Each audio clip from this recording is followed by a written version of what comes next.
Kediri tidak hanya dikenal sebagai salah satu kota dengan sebuah pabrik rokok terbesar di Indonesia. Di kota ini pernah berkiprah sosok Tionghoa bernama Tan Kun Sui yang berperan penting dalam menulis dan menerbitkan buku-buku sastra Jawa. Tan Kun Sui lahir di Wonogiri, Karsidenan, Surakarta pada tahun 1883 dan meninggal di Kediri pada tahun 1953. Ia adalah penulis dan penerbit buku bernama sama di Kediri pada paruh pertama abad ke-20.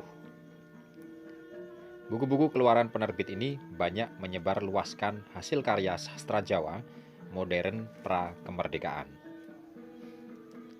Tan Kun Sui ikut memperluas tradisi sastra Jawa tertulis yang baru mulai berkembang masa itu setelah dirintis oleh Ronggo Warsito dan C. F. Winter di Solo pada awal paruh akhir abad ke-19. Sebelumnya, tradisi tulis sastra Jawa dilakukan dengan penulisan ulang.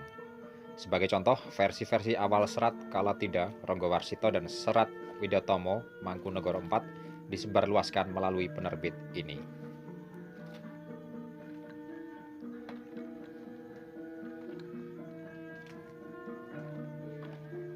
Tidak diketahui banyak mengenai riwayat hidupnya karena Tan Kun Sui dikenal sebagai tokoh yang dianggap misterius.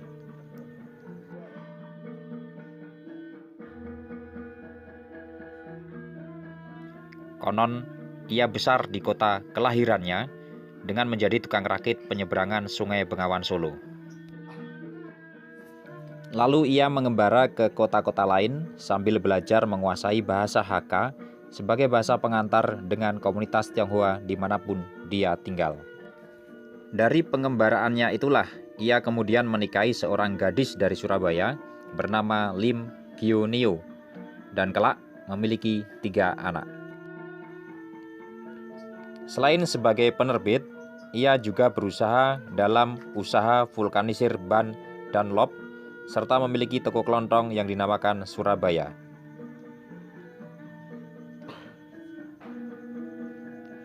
Ia dikenal sebagai anti kolonial dan sebagai tanda pernyataan ketidaksetujuannya terhadap penjajahan, ia selalu memanjangkan rambutnya hingga sebahu.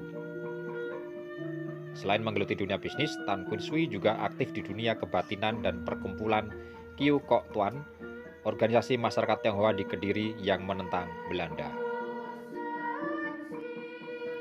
Pada tahun 1935, ia juga menjabat sebagai redaktur sekaligus pemimpin redaksi sebuah majalah bulanan di Kediri yang memuat paham kebatinan Konghucu, Tao, Buddha, Tionghoa berbahasa Melayu.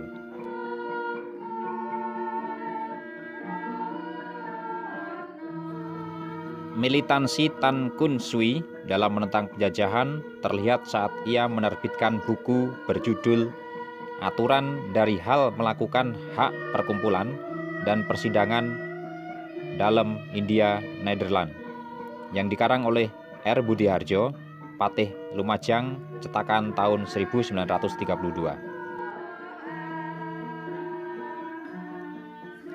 Tan Kun Sui sampai sekarang dihormati oleh para intelektual Jawa karena jasa dan kontribusinya pada kesusastraan Jawa. Ia meninggal di Kediri pada tahun 1953. Anaknya, Tan Biang Leong, meneruskan usaha ayahnya, bahkan sempat dipenjara 3 bulan karena menerbitkan buku berjudul Aji Asmoro Gomo, yaitu sebuah buku tentang teknik berhubungan seksual untuk mendapatkan keturunan yang dilengkapi dengan ilustrasi. Kejadian ini menjadi salah satu penyebab anaknya menghentikan bisnis penerbitan di tahun 1963 untuk berkonsentrasi pada bisnis-bisnis lainnya.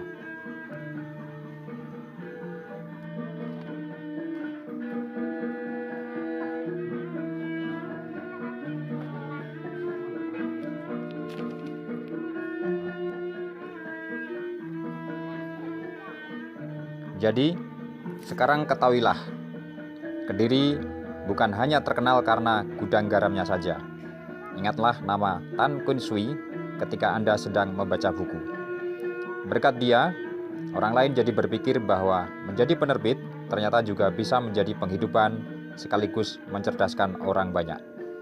Untuk jasa-jasanya itu, pemerintah Republik Indonesia belum pernah memberikan penghargaan apapun kepadanya.